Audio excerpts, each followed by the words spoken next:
Hello, hello.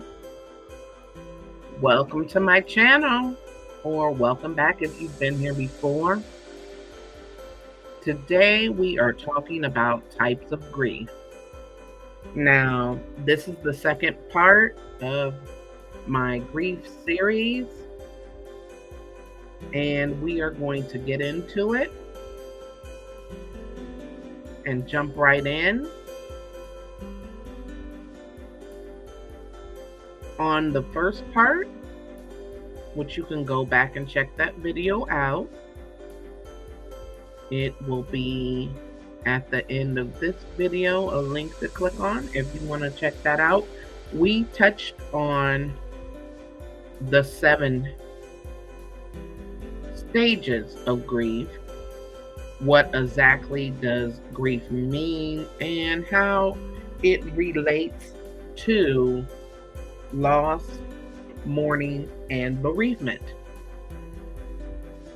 So we went over that in the first part, and in this part, we are going to dive a little deeper and go into the types of grief.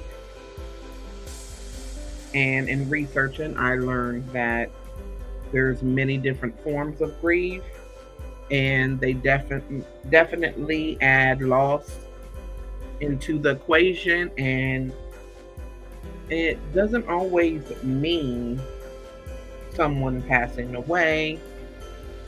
So we are going to get into it. If you do not know, I started doing this series this same time last week. I did the first video. It was the 2-month anniversary of my son's passing, which he passed November 7th. So I thought that in my healing journey, it would be good to touch on this for other people who have lost people that they love as well, and for those who are struggling to understand or deal with others that are going through the grief process. Let's say it's someone that you are close to that was emotionally attached to someone else and they're grieving. You may not have been emotionally attached to the person that they are grieving, but it's always good for you to understand what they are going through. And in understanding, I really recommend that you watch the first video so you can understand the 7 stages a person goes through while grieving. So now we're going to jump right into the types of grief. I'm going to share my screen, and I hope you all can see this clearly. If not, I am going to read it to you anyways. I am just learning how to play around with my videos and make them look a certain way. So let's jump right in. Thank you for coming. Feel free to leave me a like, leave me a comment of anything you'd like to say or anything you would like to add. So types of grief. Normal grief, including inhibited grief, mass grief, and delayed grief. Complicated grief or prolonged grief, categorized by long-lasting and severe emotional reactions. Chronic grief can last for years, often related to traumatic loss. Anticipatory grief happens before the loss occurs, often during a terminal illness. Secondary loss occurs when the bereaved experiences additional losses. Absent grief, when the person is in total denial about their loss, not able to admit they've experienced loss. Cumulative grief can result from multiple losses over a short time period. And disenfranchised loss occurs when society does not recognize or acknowledge the value of the loss. So, when society does not recognize the value in the loss that you are going through or doesn't acknowledge it at all. So, this is where we're going to start with the types of grief. And just for a little bit more clarity, I want to just add this bit of information that going through grief can be a roller coaster. Instead of a series of stages, we might also think of grieving process as a roller coaster, full of ups and downs, highs and lows. Like many roller coasters, the ride tends to be rougher in the beginning, the lows may be deeper and longer. The difficult period should become less intense and shorter as the time goes by. But it takes time to work through a loss, as we all know. Everybody time frame and how they go about the grief process is going to be different. A lot of things could be similar, but it's different for everybody. So even years after a loss, especially at special events such as family wedding or a birth of a child, and like I talked about last time, the holidays, because that's what I went through, experiencing the holidays without my son. During these times, we may still experience a strong sense of grief. So we want to keep that in mind if we are healing from grief ourselves or if we are dealing with somebody. While loss affects people in different ways, many of us experience the following symptoms when we're grieving. And just remember that almost anything that you experience in the early stages of grief is all normal, including feelings like you're going crazy, feelings like you're in a bad dream or a nightmare, or questioning your religious or spiritual belief. I've heard of quite a few people that go through these different symptoms to the point where they may just feel numb. And some people may not be able to pray. They may have been people that were praying all the time. And then when the loss occurred, they just felt numb. So there are different levels, and there are different emotional symptoms of grief. Shock and disbelief. Right after a loss, it can be hard to accept what happened. The numbness, trouble believing that it actually happened, denying the truth. So if a pet or someone you love died, you may keep expecting them to show up, even though you know that they are clearly gone. Of course, there's sadness. Intense sadness is probably the most universally experienced symptoms of grief. You may have the feelings of emptiness, despair, yearning, or deep loneliness. You could cry a lot or feel emotionally unstable. And all of these things are normal, and it just really depends on the person. You might feel guilt, which I'm just going through these very briefly because this is some things we touched on in the first video that I encourage you to go back and look at. In the guilt phase, you may regret or feel guilty about things you did or didn't say or do. You may also feel guilty about certain feelings that were revealed when a person died after a long, difficult illness, for example. You may feel guilty for not doing more to prevent your loss, even if it was completely out of your hands. You may always feel like, well, if I would have done this, maybe they would still be here. And I just want you to know that it is definitely not your fault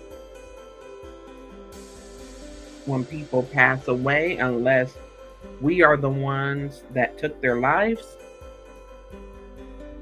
In a lot of ways, there was nothing that we could have done different to prevent.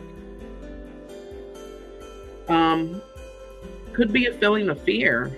A significant loss can trigger a host of worries and fears.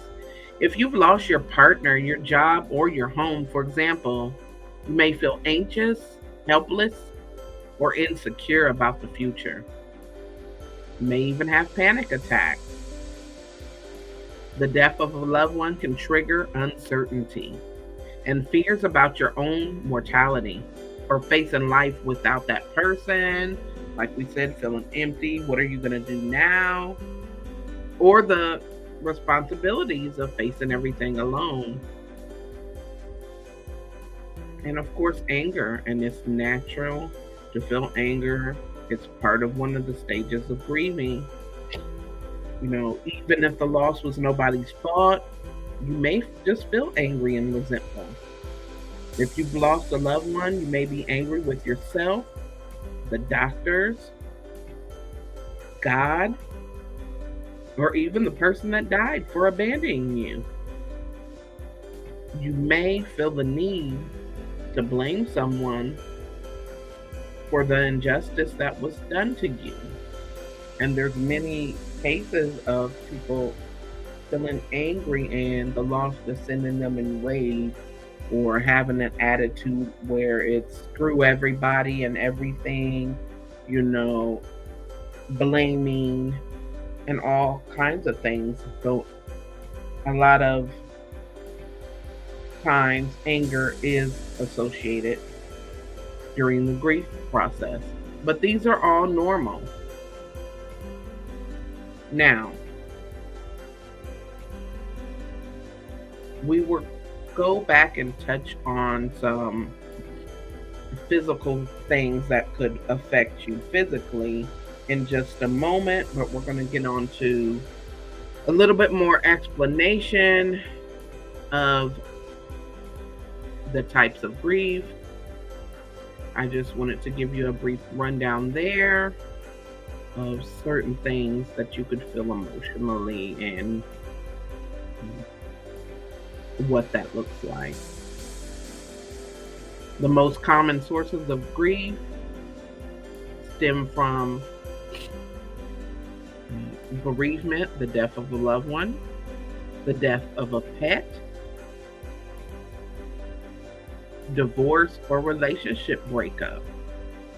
Now, before doing all my research, I did not know that they would consider that a form of grief, but it is in the category of grief, a divorce, or relationship breakup. I think a lot of people would call it a loss, but it is in the category here. So let's say loss of health, losing a job,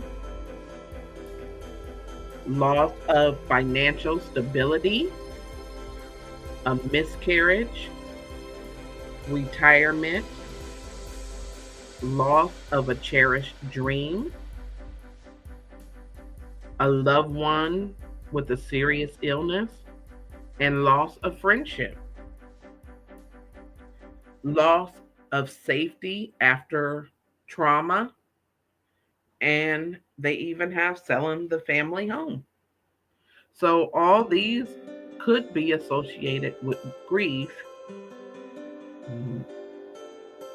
as it refers to the mental state that our mind goes through when we're experiencing grief, loss, and the different symptoms that go along with it. So, there are several types of grief.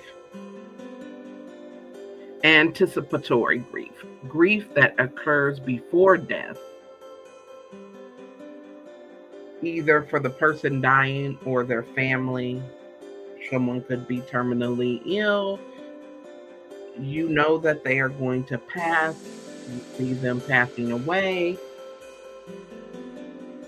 And so the grieving process kind of starts beforehand because you already anticipate the demise and you already anticipate that you're losing them. Now, normal grief, of course, a common type of grief that occurs after a loss, where the person accepts the loss and continues with daily life. Now, that is where things get tricky because unfortunately, a lot of people that are grieving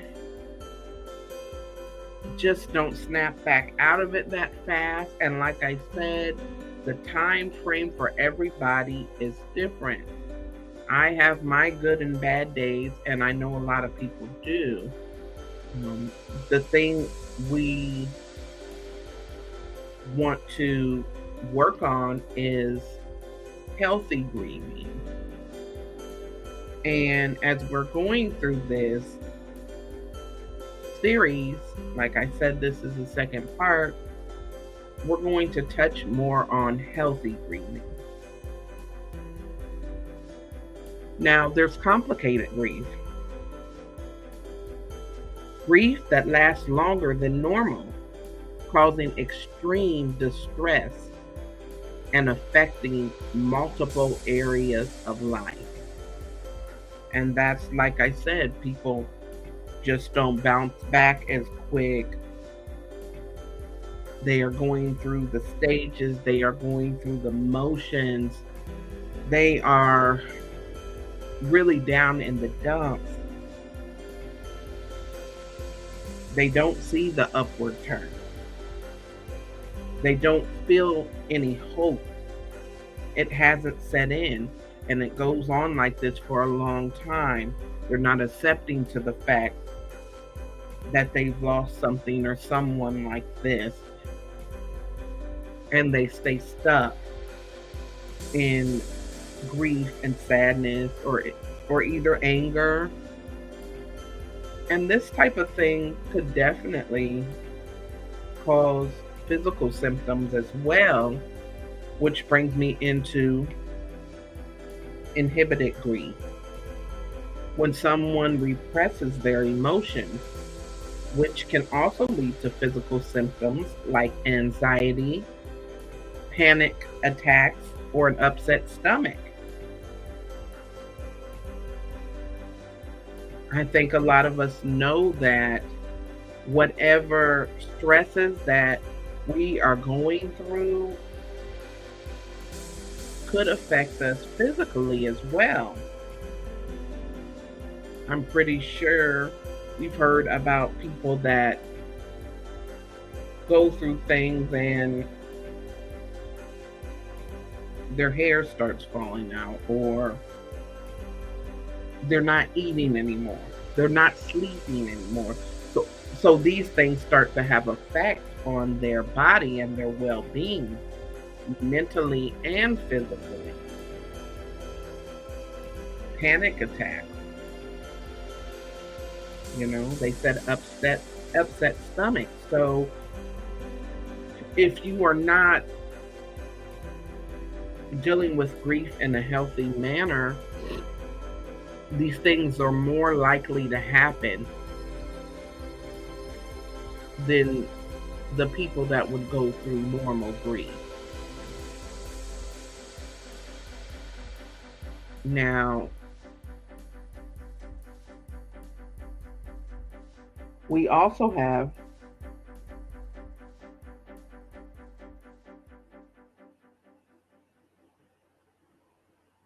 cumulative grief. And in that is when someone is grieving multiple losses at once, which can make the grieving process more difficult. And I believe that's kind of self explanatory because if you keep going through things back to back to back, it's going to make the time to heal or get over it worser, prolonging the process because you're hit with something else. You're hit with something else. We also have collective grief. When a group grieves the shared experiences lost after a major event, such as a war, natural disaster, or pandemic. Examples would be 9/11, COVID, even back to the Civil War, things like that, the AIDS pandemic,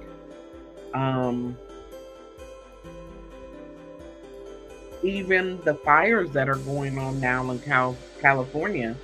Like all these could be considered grief and definitely loss. Because people died behind it, people lost many things behind it. And so if a lot of people are going through it at one time, that would be collective grief. Now, we also have ambiguous grief, or should I say ambiguous loss. When the loss is unclear or unconfirmed, such as after a divorce, infertility, or a missing persons case, which I can definitely understand that. And my heart goes out to anybody who has had a loved one go missing because it's the not knowing. And so, like they said, when the loss is unclear or unconfirmed. So, right there pretty much gives you a breakdown of the different types of grief. Now, if we ask, well, what is the hardest form of grief?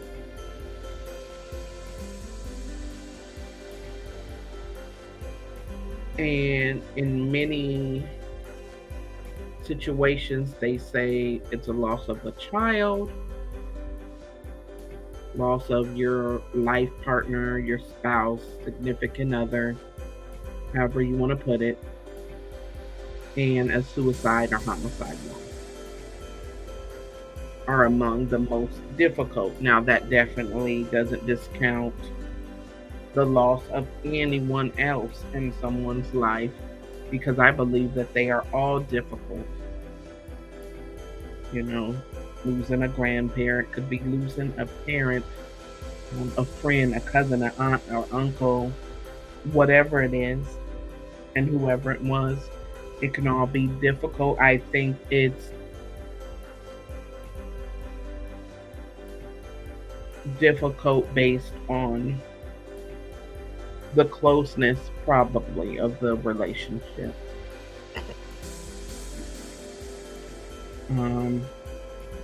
People ask, what is the most painful loss in life? And here they say the death of a husband or a wife is well recognized as an emotionally devastating loss, and it is ranked on the life event scales as one of the most stressful of all possible losses. And I could kind of see that, because I'm pretty sure we've all probably heard, or some of us have heard of stories of a couple being together for 30, 40, 50 years, and one dies, and then the other one passes within a year later. or maybe sooner, because they were with that person for so long. They built a life with that person. They grew old with that person, and they don't know anything else. And they could be older and up in age at that point, and they pass away right after. So I could definitely see that. But even if, let's say that's not the case and it hasn't been 30, 40, 50 years, let's say that this could be devastating because finances could be involved, children could be involved. All these different factors play into why they would put this high up on the scale, the death of a husband or wife.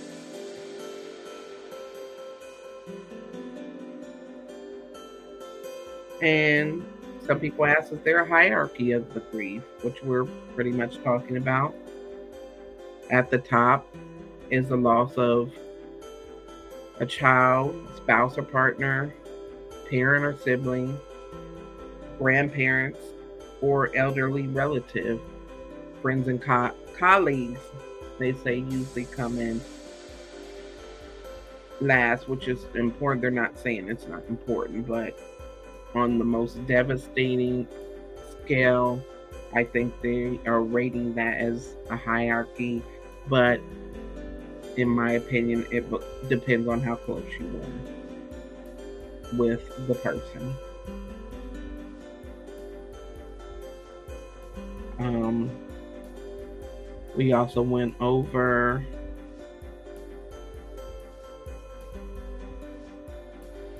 the most common sources of grief.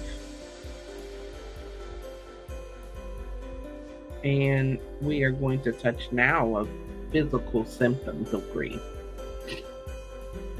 which it could be fatigue, nausea, weight loss or weight gain, aches and pains, insomnia,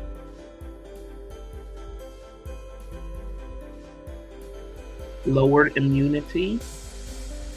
These are all things that could take physical effects on people who are experiencing grief.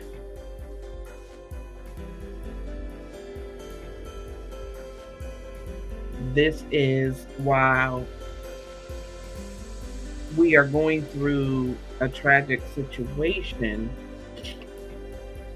we have to find the means to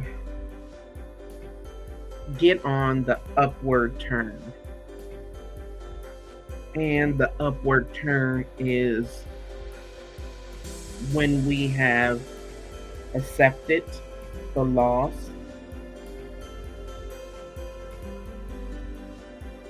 and we know, or at least think about, how we're going to heal. Now, as we know, when you lose someone, a lot of the time,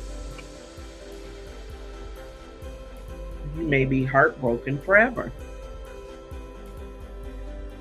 It may get easier as time, but you may still have your moments, and it could be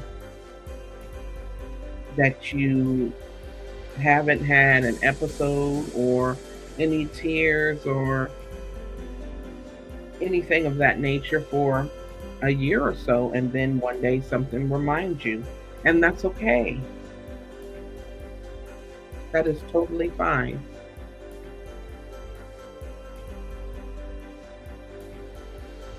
Because it's okay to go through it and go through the motions. But it's not okay to just stay that way. Now, everybody has their own process, And we know there's going to be ups and downs depending on the closeness of your loss, the person that you are grieving. But once you get your mind together, taking the steps to heal has to be at the top of your list. Because as we just went over, you don't want to stay in that state of complicated grief that lasts years and years and years where you can't even function in life.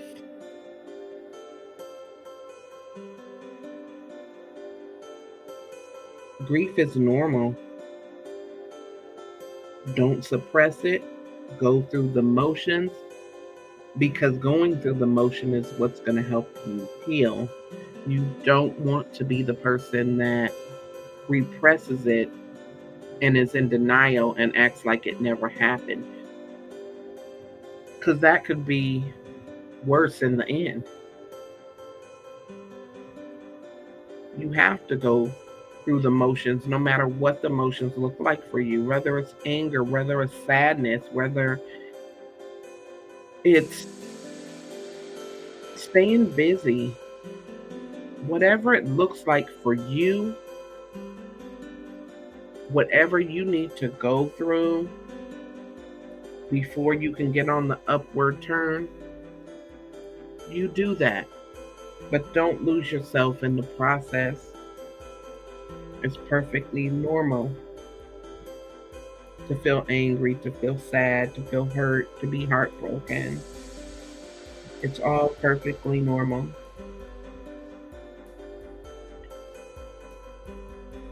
And I like to use myself as an example because I have experienced this and I am going through it now. And like I said, I have my good days and bad days.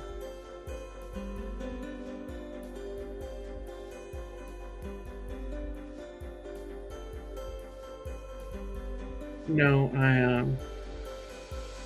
I have a room in my house that I never go into now.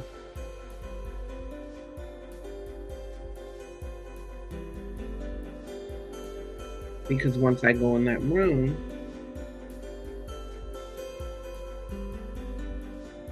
I don't feel okay all the time.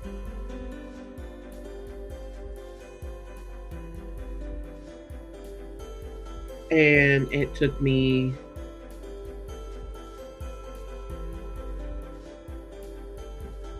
a while to stop going in there. But I knew that maybe I needed to stop going in there and just let it set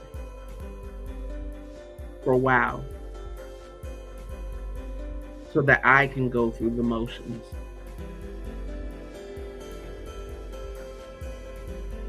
So it looks different for everybody.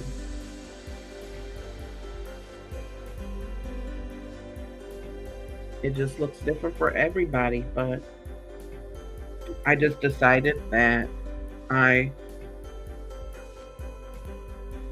know it's going to take me a while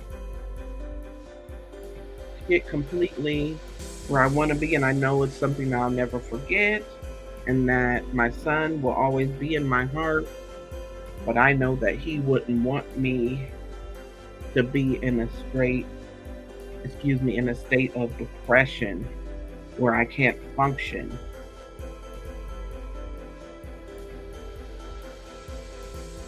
So if you are in that state of depression, or if you have been, or if you know somebody that is going through it, I understand.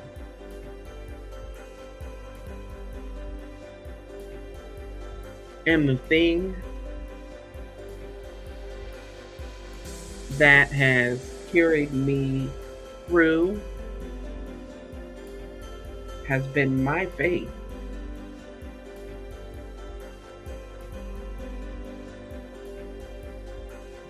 Knowing that my son is at peace And no matter what I have going on in life, he'll never feel any struggle, heartbreak. He'll never feel the way that I feel.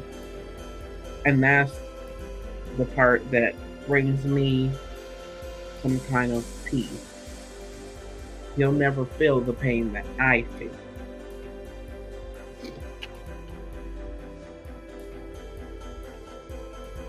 So next time we have this next week on Tuesday, and I go into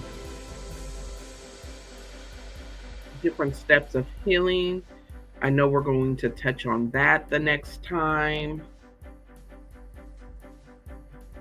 because in the first two parts, we touched on what grief means, the different stages of grief, and today we touched on the different types of grief. So next week, we're probably going to go through a few things, but I know that talking about the upward turn is going to be definitely one of them. We're going to get into that because it's important to reach that upward turn. It's important to not stay in a state of depression where you can't move forward at all. And that's where you don't want to be. And I just want to share this with you while I have it on my mind. And I definitely hope that you can get something out of this and you could learn something from knowing that grief looks different for everybody and it's definitely not all the same for everybody. Some of the emotions that people go through may be similar, but everybody goes through different phases at different times and the length of time is not always the same for everybody. And that's okay. You take your time, you do what you need to do. If you're dealing with somebody that is going through grief and you're not, give them grace, check on them. Some days they may not want to be bothered. Some days they might be angry. Some days they may be sad, like they're falling apart. But if you truly care about that person, stay in their corner. And if you feel like they are slipping off into oblivion and they just can't cope and get it together, try to do whatever you can to lift them up, encourage them. And if it gets so bad, you might want to suggest a therapist. But I would definitely suggest going into deep thought and prayer because it definitely helps a broken heart.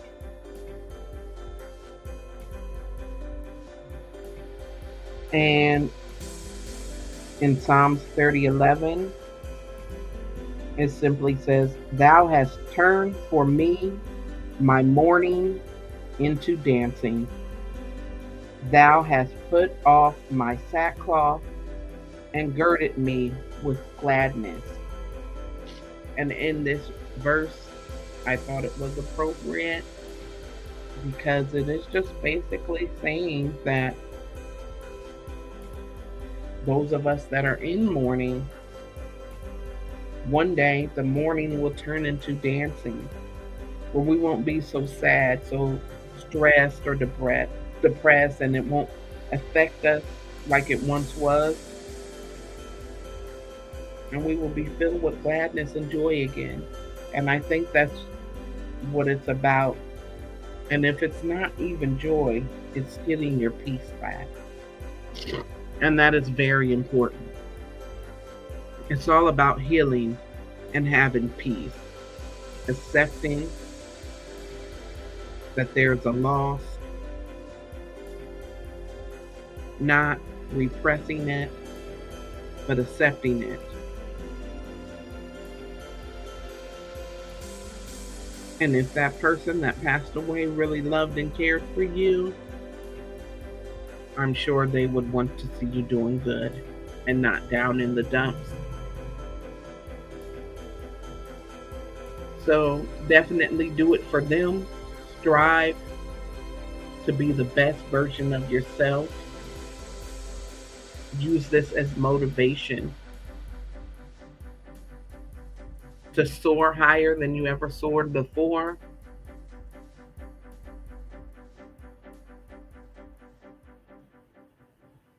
All these feelings are going to be there, but you can and will overcome. If you have that will, get that fire back inside of you, pick yourself in, get up, and start the upward turn. Thank you for watching. Like this video, share this video, subscribe to my channel if you haven't already. I will be back touching on part 3 of my grief series on Tuesday. I might try to aim for 7 o'clock, but I am really not sure. Because today I thought I was going to be at 7 o'clock and that didn't work out. But let's keep everyone in our prayers. And I pray that everyone who has a broken heart can come to terms and come to healing. I love all of you. Be supportive to one another. If you would like to show me some support, you can cash at me at Parlay24. But I just hope that this video helped and the first part of my series helped, so that you can get some understanding and you can be encouraged and motivated to get out of the slump if you're feeling the heartbreak and you're feeling the depression from a loss.